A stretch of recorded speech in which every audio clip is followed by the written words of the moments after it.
बिस्मिल्लाहिर्रहमानिर्रहीम, अस्सलाम वालेकुम।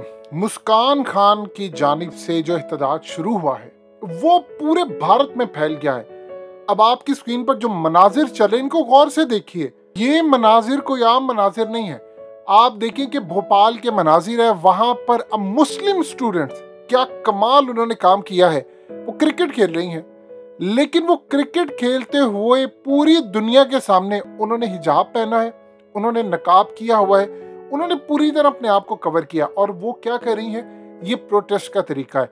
अब ये जो एहतजाज शुरू हुआ था कर्नाटका से, अब ये फैलता जा रहा है पूरे के पूरे भारत में। देखिए, साल डेढ़ साल के बाद यहाँ पर आप देखेंगे भरपूर इलेक्शन कैंपेन उरूज पर होगी। वही लम्हा है जब मोदी ने एक जाली हमला भी करवाना है, पाकिस्तान पर हमला भी करना है। और इस शख्स से हमेशा याद रखिएगा कि उसने किसी भी वक्त एटमी हमला भी कर देना। अब आपको सबसे पहले तो जो मुस्कान खान है, जिसने इस वक्त इनकलाब बर्पा कर दिया है, उसकी आपको गुफ्तगू सुनवाने जा रहे हैं। ये गुफ्तगू सुनने वाली है, कमाल तरीके की गुफ्तगू है और बिल्कुल सुनने के लायक है। उन्होंने बताया है कि बिल्कुल सिंपल अंदाज में, क्योंकि इंडियन मीडिया ने पूरी कोशिश की कि उनकी गुफ्तगू से कोई ऐसा पहलू निकाला जाए जिससे हम पूरी तरह मुसलमानों को बदनाम करें। उसने सिंपल सी बात की कि मैंने क्यों अल्लाह अकबर का नारा लगाया, क्या सूरत हाल पेश आई। आप इनकी गुफ्तगू सुनिए, फिर आपको बताते हैं कि भारत के अंदर मामला इतना खराब हो गया है कि उनके इंटेलिजेंस इदारे इस वक्त परेशान है कि अगर मुसलमान उठ खड़े हुए और इस दफा लड़ाई हुई तो भारत में खाना जंगी पूरी तरह उरूज पर चली जाएगी। क्या सूरत हाल होगी, आप जरा एक क्लिप देखिएगा। इस वीडियो की अहम डिस्कशन चलती रहेगी, लेकिन इससे पहले आप वीडियो को लाइक करें, हकीकत टीवी को सब्सक्राइब कर लें और बेल आइकन पर जरूर क्लिक करें। आज दिन भर जो एक तस्वीर आपने देखा हर टेलीविजन स्क्रीन पर छाई रही कि एक स्कूल का एक कॉलेज के अंदर जो है एक लड़की जो बुरखे में है वो अपनी स्कूटी पार्क करके आ रही है और उधर दूसरी तरफ से कुछ लड़के आते हैं तो वो जय श्री राम कहते हैं या अल्लाह अकबर कहती हैं। जो कर्नाटक का पूरा विवाद है उसमें आज अचानक ये एक जो तस्वीर थी ये बहुत शिद्दत के साथ छाई रही।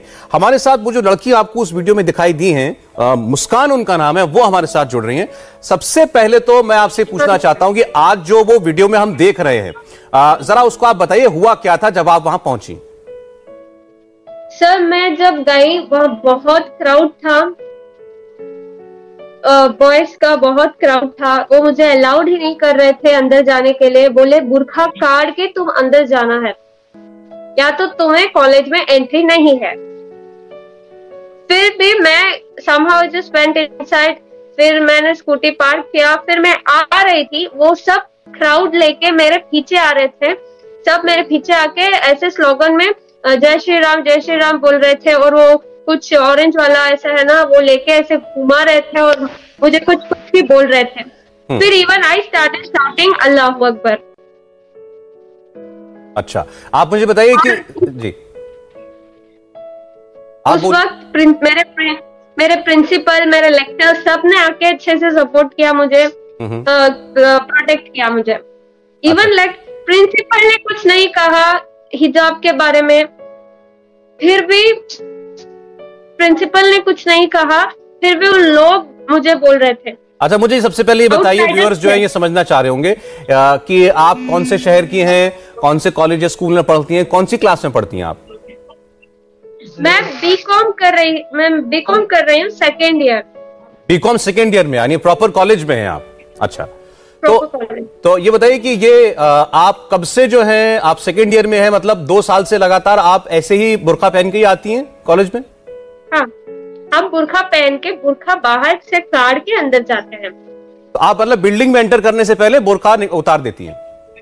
बिल्डिंग मतलब क्लास को एंटर, कैंपस में जो रहता है ना, उधर कैंपस में बुर्खा काट के हिजाब डाल के अंदर जाते हैं। बल्कि प्रिंसिपल को भी कुछ तकलीफ नहीं है, प्रिंसिपल ने भी हमें कुछ नहीं बोला।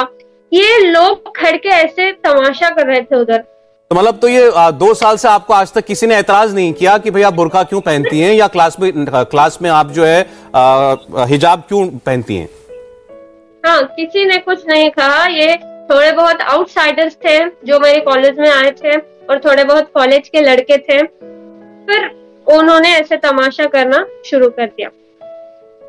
चलिए मुस्कान, कम से कम आपसे बात करके हमें पूरी तस्वीर पता चली कि वहां क्या हुआ था और पहले क्या होता था। शुक्रिया आपका हमारे साथ बात करने के लिए। आपने क्लिप देखा, अब आप देखिए कि मुसलमान वहां के जितने भी हैं वो ये देख रहे हैं कि हमारी बहनें बाहर जाती हैं और उनके साथ सड़कों पर ये छेड़खानी हो रही है। आप देखिए कि इस मुस्कान की वजह से अब पूरे भारत के अंदर जो एक तो मुसलमान दबे हुए थे, जो खवातीन चुप थी, अब हर किसी को समझ आ गई है। देखिए पूरी दुनिया के अंदर क्या आप इस वक्त कासमी फैमिली की जो प्रिंसेस हैं शारजा की, वो सपोर्ट में इनके खड़ी हो गई हैं। शाह महमूद कुरैशी खड़े हो गए, इमरान खान खड़े हो गए, यानी पूरे का पूरा आलमी इस्लाम इनके पीछे खड़ा हो गया। तो उनको अंदाजा हो चला है कि अगर हम खड़े हो जाएंगे, ये मोदी का जो खौफ है, ये इनकी जंजीरें जो हम पर इस वक्त पहनाने की कोशिश हो रही है, आज अगर हम ना खड़े हुए तो एक तो सूर्य नमस्कार हमें सुबह उठकर करना पड़ता है क्योंकि बच्चों को बताया जा रहा है आपने सूरज की पूजा करनी है। अगर ये सूरत हाल यहाँ पर ना रुकी, हम ना खड़े हुए, तो इसके बाद तबाही हमारे दरवाजे पर आकर खड़ी हो जाएगी। आप देख लीजिए मुस्कान इस वक्त हीरो बन चुकी है। मलाला यूसुफजई बीच में कूदी है तो भारतीयों ने मलाला यूसुफजई को कहा तुम गद्दार हो, मुनाफिक हो, हमने तुम्हें हीरो बनाया। जब उनको जरूरत थी तो उन्होंने पाकिस्तान के अगेंस्ट जाकर इनको हीरो बना लिया था, लेकिन जब अब इनको जरूरत नहीं है तो उनको अंदाजा हो चला है कि हमने कितनी बड़ी गलती की है। यही असल में वो वजह है जिसकी वजह से पूरे भारत के अंदर इस वक्त खौफ फैला है और इंतहा पसंद हिंदुओं को ये बात अच्छी तरह समझ आ गई है कि हमारे हाथ से चीजें निकल गई हैं।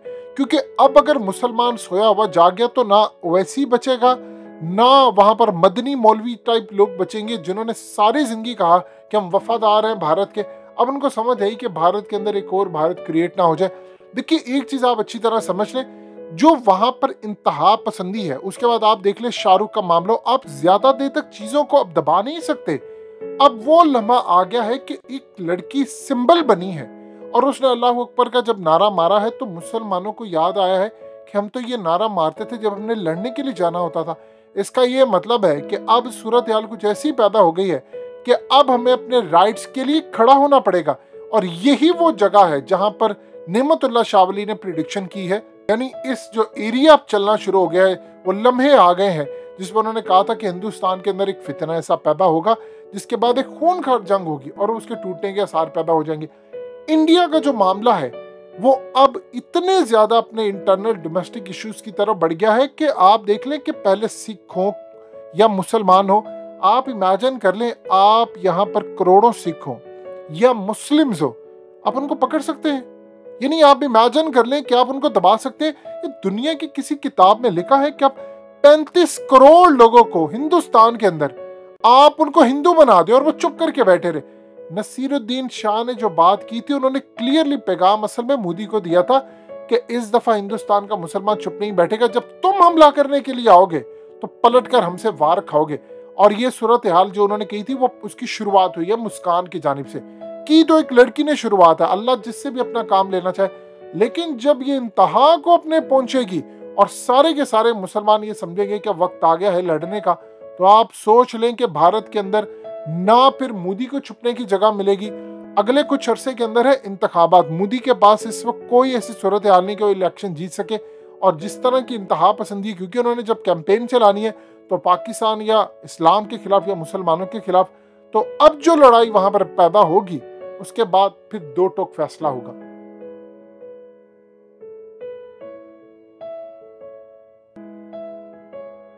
हकीकत टीवी को सब्सक्राइब करना मत भूलें, वीडियो को लाइक करें, शेयर करें और कमेंट सेक्शन में अपनी राय का इजहार जरूर करें।